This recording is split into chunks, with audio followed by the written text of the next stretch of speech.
What's up you guys, it's Gianna and today I'm bringing to you my self-care routine. This has been a long awaited video and I've been asking you guys on Instagram lately with polls which videos you'd like to see, and a lot of them are 50-50, which makes me super happy but also does not help. I'm going to be just filming the videos that I posted that you guys really wanted to see one after another, so if you voted for one that is not seen yet, it's on the way. Now I'm going to tell you something, little disclaimer. I really don't like the self-care routines that are like the typical white girl self-routines, I guess. That's like, I drink a cup of tea and I take a nap and then I want a bath for myself. you know, I really struggle sometimes, whether it's mental health, you know, anxiety, depression, whatever you're going through, or just in general. Oh my god, this fucking motorcycle. In general, it's just having a bad day. I don't know, people sometimes have really bad days and sometimes I don't even leave my bed, but this is for when I force myself to get out of bed and function and work. I also take care of myself very well, so that's super important to me and I think it should be for you too.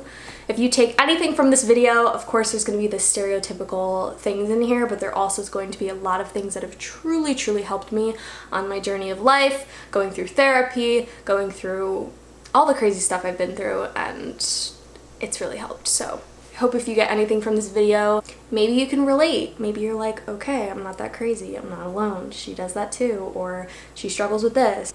On to the video. Self-care routine, Giannathetaurus style. Pew. Number 2, personally my favorite, yoga and dance.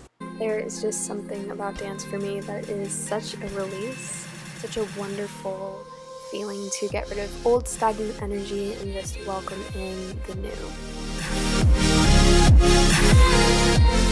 Number 3, tarot. Traditionally, a lot will argue that when you are overly emotional or in a bad state of mind, you shouldn't be doing tarot, but for me, getting that clarity and knowing that I have guardian angels around me that are cheering me on. Number 4, indulge in the yummiest of foods that my soul craves on the daily.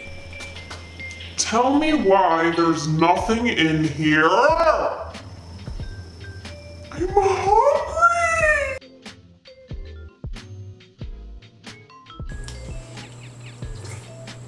I found food. I found food, yeah. Yeah. Bagel.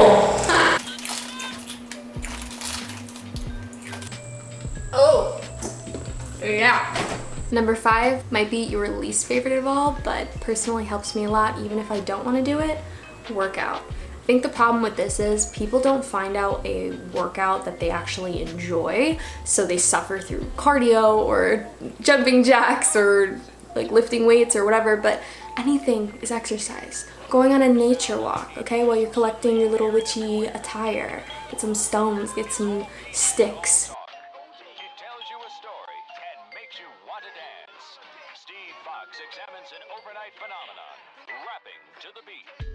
Journal, gratitude journal, regular journal, write down those feelings, girl, because when they're out on a piece of paper, guess where they're no longer? Stuck inside. Also, adding to the list, write down your manifestations, because by that next full moon, if you haven't checked out that full moon video, a few videos back, not to plug myself, but it may just come true.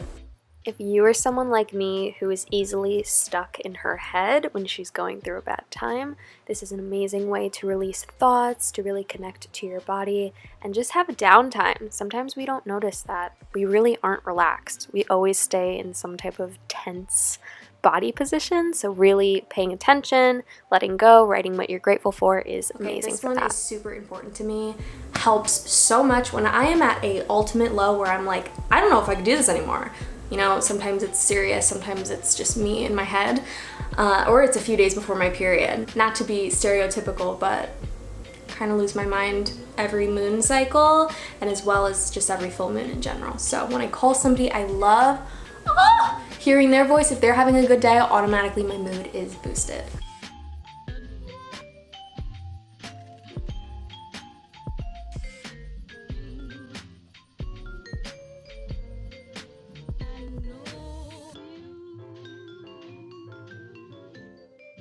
Light candles and read a book that truly grounds me.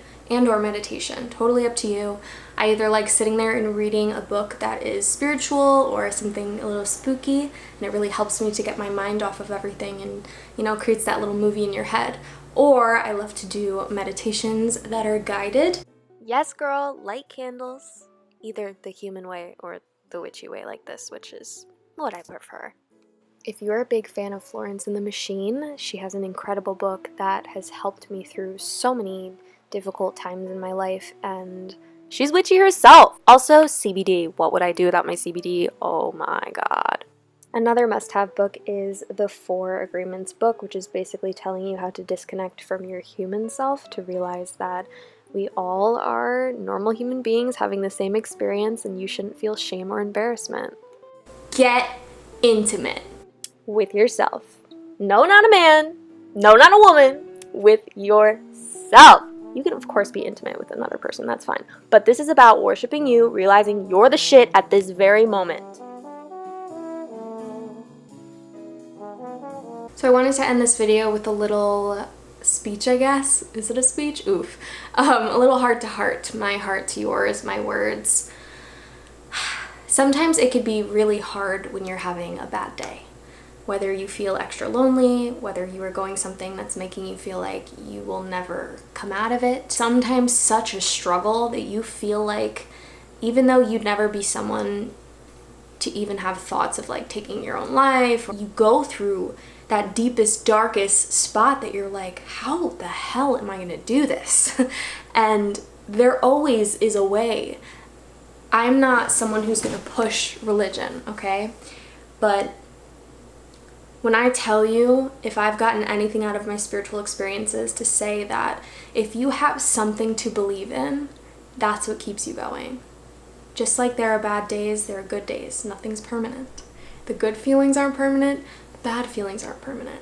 And it's almost like just when you feel like you can't take it anymore, something good comes in. And I was a person who, no matter how low I got, always waited for that something good because I had faith, I believed.